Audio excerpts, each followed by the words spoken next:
Hello everyone, in this video I will explain you the Zeldal method. It is the very important method to estimate the nitrogen in the organic compound. So let me start. देखो क्या है, basically the organic compound mainly consists of the carbon and the hydrogen, and it will also consist of the oxygen, sulfur, nitrogen and the phosphorus. And if you want to estimate the nitrogen in the organic compound, there are basically two methods. Number one is Dumas method. Number two is Zeldal method.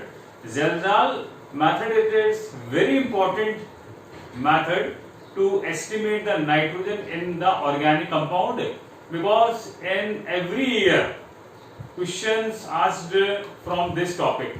So in this video I will explain you the what is the experiment of Zeldal method, number two reactions involved in the Zeldal procedure, and number three is where the Zeldal method is not applicable. So let me start. देखो आप ये आपका इसका experiment है ना. So number one, this one is known as Zeldal flask. ये आपके पास एक फ्लास्क है जिसको Zeldal केमिस्ट ने इसका नाम दिया था, तो इसको बोल दिया हमने Zeldal फ्लास्क.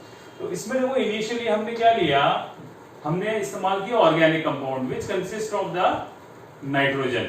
इसको आपने कॉन्सेंट्रेटेड H2SO4 के साथ हीट किया और आपने कॉपर सल्फेट, यहाँ कॉपर सल्फेट ऐड कर दिया. Copper sulphate will act as a catalyst. Copper sulphate add कर दो, सेलेनियम ऐड कर दो या Hg2SO4 ऐड कर दो. These all will act as a catalyst. वो रेट ऑफ रिएक्शन को एनहांस कर देंगे. अब इसको आप बड़े हाई टेम्परेचर पे हीट कर दें. Temperature is approx 360 to 400 degree centigrade पे आपने इस लिक्विड को हीट किया. तो हीट करने पर क्या होगा, जैसे जैसे आप इसको हीट करोगे ना, तो this organic compound will be decompose. और जब ये डिकम्पोजिशन कंप्लीट हो जाएगा तो इसको बोलते हैं आप डाइजेशन. जैसे आपने कोई फूड कंज्यूम किया तो बताओ फूड भी बॉडी में जाने पर क्या होता, डिकम्पोज हो जाता. तो exactly same, when the organic compound containing nitrogen react with concentrated H2SO4 in presence of copper sulfate catalyst, it will be digested at the high temperature.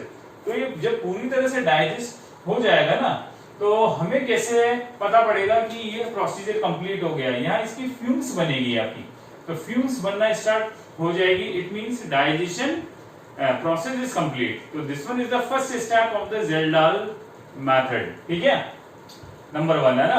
अब देखो क्या होगा कि जो आपके पास organic compound which consist of nitrogen, उसको आप कॉन्सेंट्रेटेड H2SO4 से हीट करोगे तो it will give the ammonium sulphate. ये अमोनियम सल्फेट प्रोड्यूस करेगा.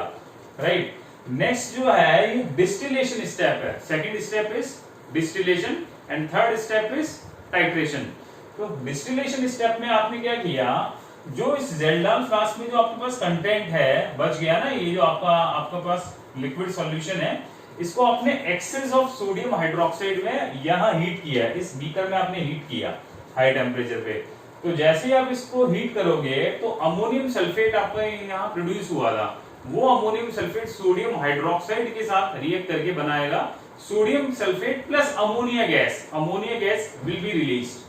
अब देखो ये अमोनिया गैस यहां से होते हुए यहां की तरफ गई, और ये आपके पास क्या है, कंडेंसर. कंडेंसर में ये वाटर का इनलेट है, ये आपका आउटलेट है. तो अमोनिया है गैस. तो देखो ये अमोनिया गैस यहां से होते हुए यहां आएगी. तो अमोनिया गैस जब ये कंडेंसर के थ्रू पास आउट होगी तो ये लिक्विड में कन्वर्ट हो जाएगा, है ना. और यहाँ आपने एक फ्लास्क लिया, इसमें आपने एक standard solution of H2SO4, concentrated H2SO4 इस्तेमाल कर लिया. ठीक है. तो अब बताओ, ammonia it is basic in nature, where is concentrated H2SO4 is acid is, है ना. तो एसिड बेस रिएक्ट करके क्या प्रोड्यूस कर लेगा, सॉल्ट. राइट. तो इस तरह से ये होता है ना प्रोसीजर. तो देखो आप, नंबर वन स्टेप तो क्या हो गया, डाइजेशन. डाइजेशन में तो क्या होगा, ऑर्गेनिक कंपाउंड इससे रिएक्ट करके क्या बना दिया, ammonium sulphate. Number two step is distillation. Distillation में क्या हुआ कि ये जो अमोनियम सल्फेट है ये एक्सेस ऑफ सोडियम हाइड्रोक्साइड के साथ रिएक्ट करके अमोनिया गैस यहाँ से रिलीज हुई. वो गैस कन्वर्ट हो गई लिक्विड में, और वो लिक्विड ने स्टैंडर्ड सॉल्यूशन ऑफ एसिड से रिएक्ट कर गया. ओके. अब नेक्स्ट प्रोसीजर थर्ड स्टेप क्या है, टाइट्रेशन। देखो टाइट्रेशन कैसे होगा, ये जो स्टैंडर्ड एसिड का जो सॉल्यूशन है ये कितना कंज्यूम हुआ, उससे आप ये प्रिडिक्ट कर लेंगे कि अमोनिया गैस ने कितने अमाउंट में अमोनिया गैस ने स्टैंडर्ड एसिड सॉल्यूशन से रिएक्ट कर लिया। ठीक है, तो अब आपने इनिशियली जितना कॉन्सेंट्रेटेड एसिड लिया और कितना एसिड आपके पास रिमेनिंग बच गया, वो ही अमाउंट में अमोनिया यहां से कंज्यूम्ड होगा। और जितना यहां अनरिएक्टेड कॉन्सेंट्रेटेड H2SO4 का सॉल्यूशन बना, उसको आपने सोडियम हाइड्रोक्साइड के स्टैंडर्ड सॉल्यूशन के साथ उससे आपने उसको टाइट्रेशन कर लिया। ठीक है, तो ये स्टेप नंबर थर्ड है। तो basically this method consist of 3 step. Number 1 is digestion, number 2 is distillation and number 3 step is titration. ठीक है, तो इस तरह से आप ऑर्गेनिक कंपाउंड में नाइट्रोजन को प्रिडिक्ट करते हैं ना।